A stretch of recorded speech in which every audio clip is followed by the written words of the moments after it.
Welcome to Toesday. It's the best day ever. Yeah. Yeah. Hi guys, welcome back to my channel. Thank you guys so very much for clicking on today's video. If you're new, hi, welcome to Toesdays. It's literally the best day ever. Yeah, can we talk about toes? All we care about today is them toes, them dry toes. So we have our client back in our chair. She's a bad client. She literally stayed out almost a year. Yeah. When I saw her last, I should have done a little, overview of what we were working with before I had started in the video. But literally, a piece of, we call it the gel, was still hanging on her nail. That's how bad it was. Sis wasn't even looking to take them out. She just brought them as well. She's confident like that. I want to have that same type of confidence. But the good news is that she's sitting in my chair right this moment. Right, not right this moment, but she's in my chair pretty early. She is near onto 2 months, which is good. I wish it would be a monthly thing, but then you can't really dictate people's lifestyle. So yeah, I would prefer her to be in my chair every month at the time. We should normalize this. This should be done every month, it shouldn't be even a thought through type of process. If you're that type of girl, you're that type of girl. If you're not, that's fine, but just let it be a thing.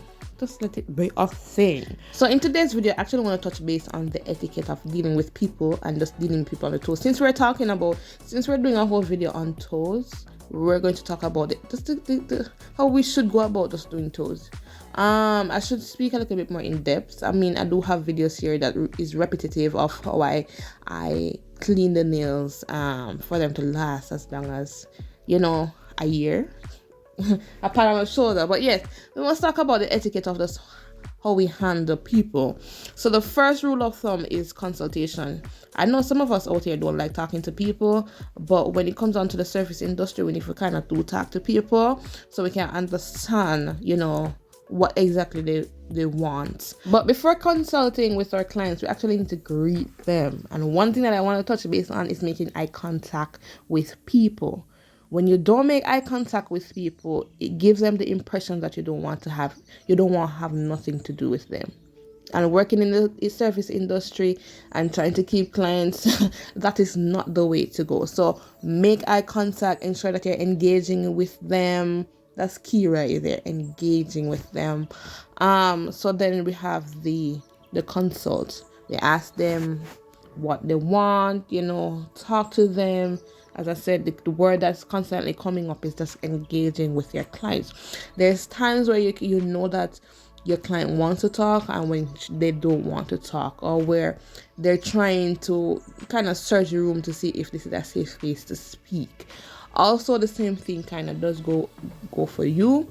It's kind of mandatory that you need to talk to them, but not as much. What I mean by that is that if the client does ask you a question regarding the service or anything that they need to know, you're required to answering them.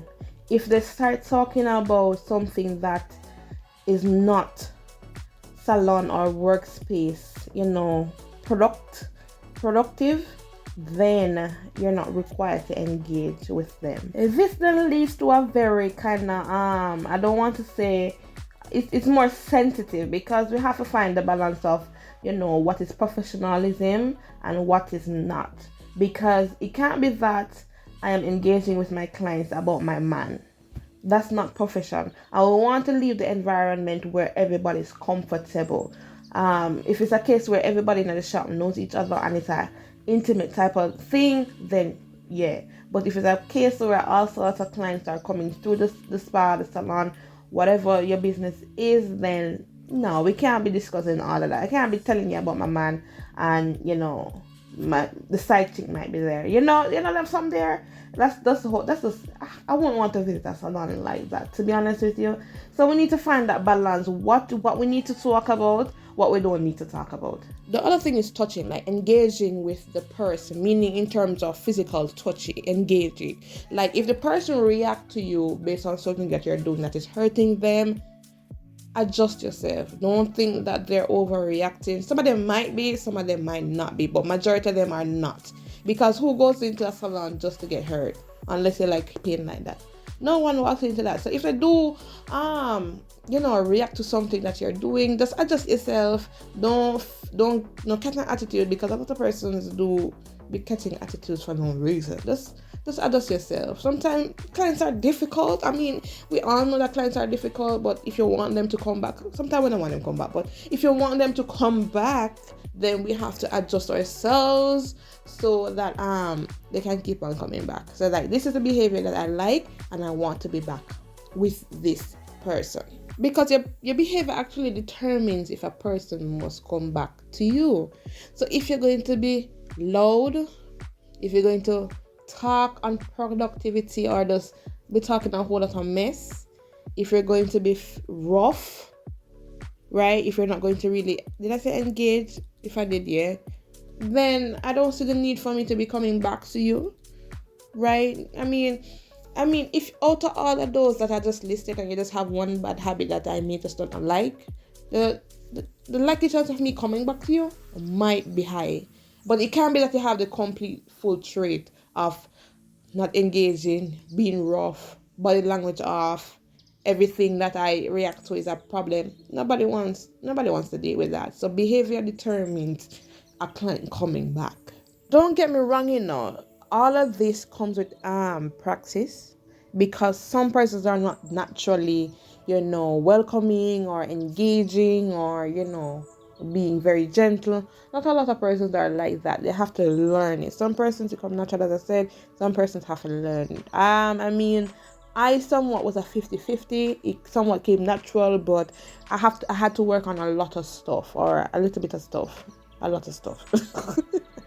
And it just became a natural part of me, just engaging, ensuring that this is exactly what the client wants. Are you comfortable within your space? Is this okay? Am I hurting you? I make eye contact each time that I think that I hurt you. I apologize each time that I do something that I feel as though that I'm hurting you. So, these things that I speak about does come with practice. So it's not something that you're going to necessarily learn overnight, even though if you're a natural at it, certain things you just have to go learn. Just before I wrap up, one last thing. You see, whenever you're designing a client's nails, carry them through the process with you so they know the steps of what you're going through. Because when you go do a client's nail and they don't like it and you think that you did a well done job, it may not be a well done job for them, right? And they're going to give you a bad review for it.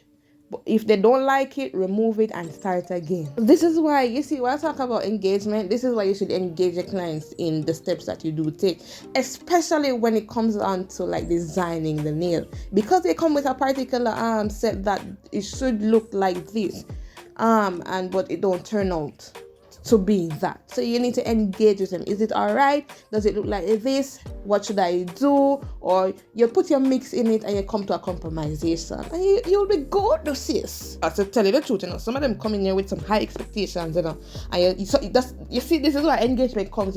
If somebody comes with a particular design and you can't do it, just tell them like, sis, I can't do it.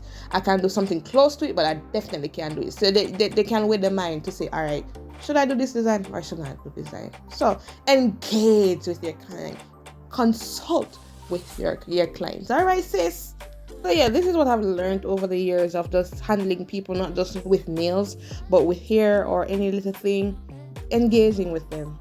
I hope you guys learned something from today's video. Don't forget to subscribe, like, comment down below. If you like content like this, definitely tune in on Tuesdays, which is Tuesday. I do it every second week. Yeah, in the month. So thank you guys so very much for watching, and I'll see you guys in the next video.